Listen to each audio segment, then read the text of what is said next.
Welcome to my YouTube channel, A Binary of Civil.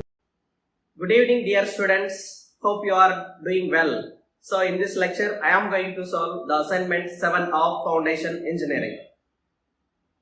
So he has given the first question as the length of the pile is 10 meters and the diameter is equal to 400 mm and it is a dense sand.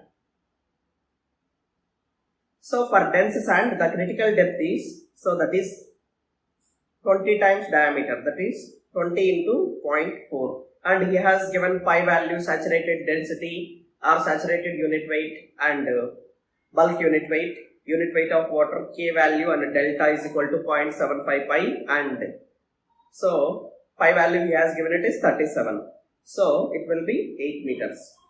So we need to calculate effective stress sigma bar is equal to gamma bulk into 4, that is he has given there is a water table from the ground at 4 meters. So top 4 meters will be, we need to take it as a bulk unit weight plus gamma saturated minus gamma W, that is submerged unit weight. So if you will substitute the values, you will get it is 106 kilonewton per meter square, and net bearing capacity sigma bar into NQ. So you will get it is 106 into 65, it will be 6840. So load carrying capacity at the point bearing resistance. So it will be 6840 into area, pi by 4 into point square. You will get it is 859.54 kilonewton. So now coming to load carrying capacity by skin friction, that is Fs into As.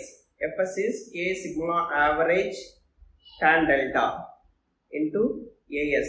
So K value he has given it is 2 and tan delta is equal to tan 27.75, and As is sigma average and As will keep on changing, that is 0 plus 106 divided by 2. So average we need to take into pi, D is 0.4 into L it will be 6 plus 106 into pi 0.42. So you will get it is 700. The total load carrying capacity is QUP is equal to 1560. This is summation of 859 plus 700. By taking a factor of safety net, the safe load that you can apply is 520 kilonewton. So for this question, answer A, approximately 590. The nearest value that I got it is 596. Clear? Coming to next question. According to Mayer-Hook, the solution, limiting point end bearing resistance will be. So limiting point end bearing resistance will be, it is option B, that is 50 NQ tan pi. So will be the answer. So option B for question number 2. So it's a direct formula. According to IS 2911, so what is the value of, so he has given angle of internal friction phi is equal to 39 degrees. He is asking the value of delta is equal to 3. Generally we know 3/4 of phi is delta. So that is, you will get it is 29 degrees approximately. Option C for question number 3. Now coming to question number 4. So it is very long answer question. So I just put one step. So coming to question number 4, he has given so much data. The load carrying capacity QU is equal to, I am writing gamma D NQ pi by 4 D square K sigma V tan delta pi DL. So divided by factor of safety. So gamma D 17.1 into 100 into pi by 4.3 square. This is related to first term.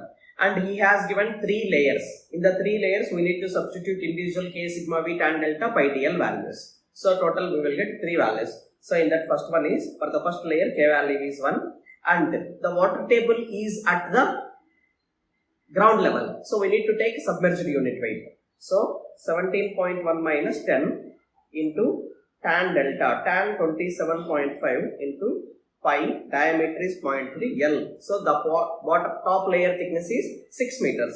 Now coming to 1.5 into 18.1 minus 10, it is 4. 18.4 tan 27.5 into pi into 0.3 into L, it will be 4 plus 1.0 into 20.1 minus 10 into tan 27.5 into pi, diameter is 0.3, L is 5. So divided by factor of safety, you will get it is 3.0. So we will get it is 319 kilonewton is the load carrying capacity. The approximate option, it will be option B for question number 4. Coming to question number 5. A pile has been driven through a homogeneous stiff clay deposit with an unconfined compressive strength. So I am writing the given data. QU is equal to 105 and diameter of the pile is 0.4 and load carrying capacity is 200 kilonewton and the value of NQ is 9, alpha is equal to 0.4 and factor of safety he has given it is 2.5. So the load carrying capacity Q is equal to gamma D NQ pi by 4 D square plus alpha C pi DL. So substitute the values 105 into 9 into pi by 4.4 square plus 0.4 into 105 divided by 2 into pi into 0.4 into L. So here 200 is the load carrying capacity into 2.5 will be is equal to 118.75 plus 26.39 into L. So L will be 14 meters. So option it will be nearest answer is 12 meters. So for question number 5 answer A. Coming to pile load test. Next question. Pile load tests are generally performed under. So pile load test generally performed under 5 pile load test. 5 types of pile load tests. So the first one is compression load test. And second one is lateral load test. And third one is pull out test.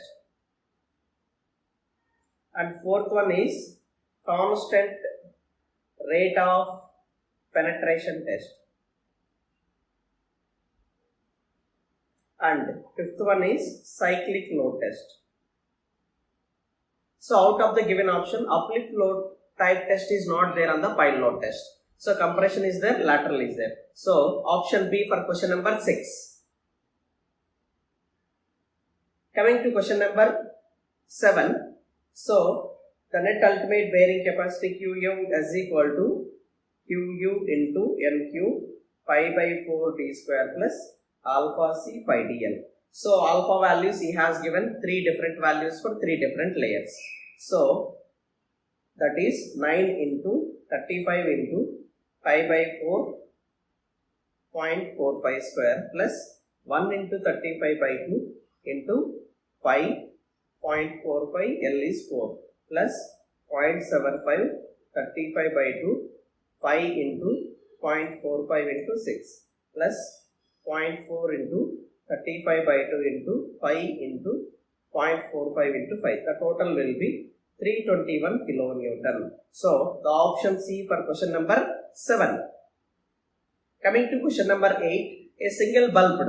So it is a type of problem related to under-reamed piles. So he has given all the data. Now the load carrying capacity is equal to Cu at the bottom and Nc into pi by 4 diameter of the bulb square plus Cu alpha C pi DL divided by factor of safety.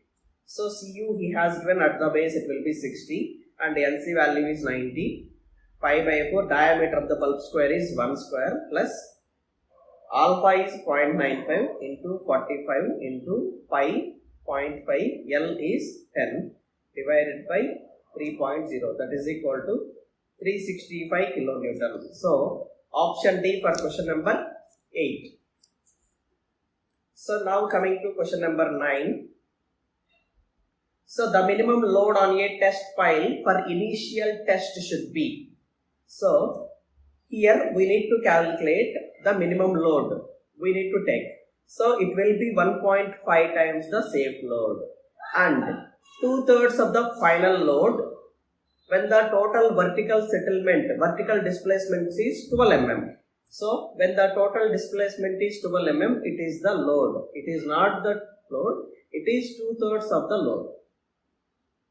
So this is wrong and twice the load is also wrong. Option 1 and 4 are wrong. And coming to option number 3, the load at which the total settlement attains a value of 10% of the coiled air. So this is also correct. Okay, so the safe load is 1.5 times the safe load, and it is the total load at which the total settlement is 10% of the dia. And coming to third criteria is, it is 2/3 of the load at which total settlement is 12 mm. Okay, so option 2 and 3, option B for question number 9. Coming to the last question, the test which is performed to determine the tip resistance and skin friction resistance of a pile separately. Generally, there is a type of test called cyclic pile load test. So this cyclic pile load test is conducted to determine tip resistance and skin friction resistance separately. So when it is required to calculate the bottom, that is tip resistance, and sides skin friction resistance separately, we need to conduct cyclic pile load test. So that is option B for question number 10. You can solve each and every question in the assignments, and please post your comments of appreciation, whatever. Like, share, subscribe to all your friends, those who are enrolling for NPTEL examinations. You can find the link in the description below for all the assignments. Thank you.